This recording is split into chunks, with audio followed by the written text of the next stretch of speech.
கர்த்தருடைய பரிசுத்தமுள்ள நாமத்திற்கு ஸ்தோத்திரம். இந்த நாளின் கர்த்தருடைய வார்த்தையாக தானியேலின் புஸ்தகம் 5ஆம் அதிகாரம் 14வது வசனம்.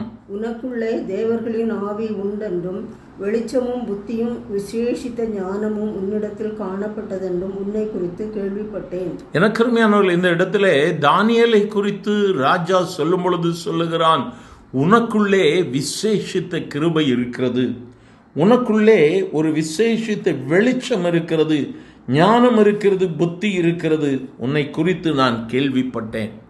சிறைச்சாலையிலிருந்து அழைத்து வரப்பட்ட தானியேல், எனக்கு அருமையானவர்களே, ஒரு பெரிய மேன்மையை கர்த்தர் இந்த இடத்துல கொடுக்கிறார் பாருங்கள். ராஜா தானியேலை கனப்படுத்த ஆரம்பிக்கிறான். உனக்குள்ளே ஒரு விசேஷித்த ஆவி இருக்கிறது, உன்னை குறித்து நான் கேள்விப்பட்டேன். எவ்வளோ பெரிய சாட்சி பார்த்தீங்களா? இந்த நாளிலே கர்த்தர் இந்த வார்த்தையை நம்மை குறித்து தேசம் சொல்ல வேண்டும் என்று சொல்லி விரும்புகிறார். நம்மை குறித்து ஜனங்கள் சொல்ல வேண்டும், இவன் கிறிஸ்து உடையவன், இவன் கிறிஸ்துவின் ஆவியை பெற்றிருக்கிறான் என்று சொல்லி நம்மை குறித்து மற்றவர்கள் சொல்ல வேண்டும்.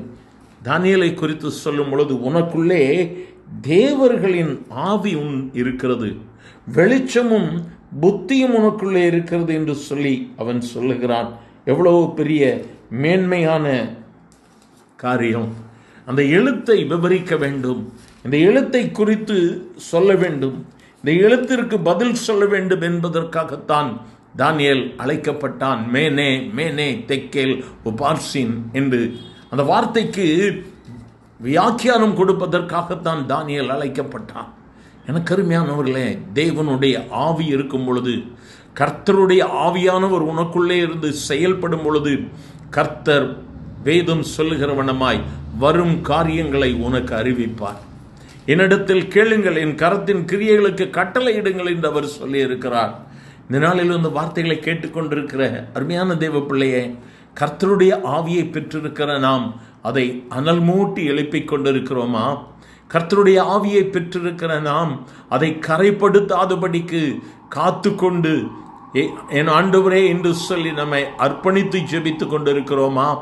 தானியேலுக்கு உள்ளாக விசேஷித்த கிருபை இருந்தது. அதை அந்த ராஜா புரிந்து கொண்டான். இந்த ராஜா சொல்லுகிறான், உனக்குள்ளே விசேஷித்த கிருபை இருக்கிறது. இந்த நாளிலும் இந்த சமுதாயத்தில் கர்த்தர் நம்மை வைத்திருக்கிறார் சாட்சியாய் ஜீவிப்பதற்காக. நம்மை பார்த்து சமுதாயம் சொல்ல வேண்டும், இவனுக்குள் ஏதோ ஒரு வித்தியாசம் இருக்கு, இவனுக்குள் கிறிஸ்து இருக்கிறார் என்கிற வார்த்தையை சொல்ல வேண்டும். நம்மை அர்ப்பணிக்கலாமா? எங்கள் அன்பின் ஆண்டவரே, ஆசீர்வதிக்கப்பட்ட இந்த நல்ல காலை வேளைக்காக நன்றியப்பா. பலவிதமான பாடுகள், போராட்டங்கள், இவைகளின் மத்தியிலே வாழ்ந்து கொண்டிருக்கிறோம். ஆனாலும் கர்த்தர் எங்களோடு கூட இருக்கிற தயவிற்காய் ஸ்தோத்திரம். பரிசுத்தாவியானவர் எங்களை தாங்கி வழி நடத்தி கொண்டிருக்கிற தயவிற்காய் ஸ்தோத்திரம். இந்த உலகம் எங்களை உண்மையிலே எங்களை காணட்டும் ஆண்டவரே. இயேசு எங்களோடு கூட இருப்பதை காணட்டும் ஆண்டவரே. கேட்கிற ஒவ்வொருவரையும் சாட்சியாக நிறுத்தும். போராட்டங்கள், பிரச்சனைகளை மேற்கொள்ள உங்க கிருபையை கொடுங்கப்பா. ஆசீர்வதிங்க, மேன்மைப்படுத்துங்க. இயேசுவின் நாமத்தில் பிதாவே, ஆமேன், ஆமேன்.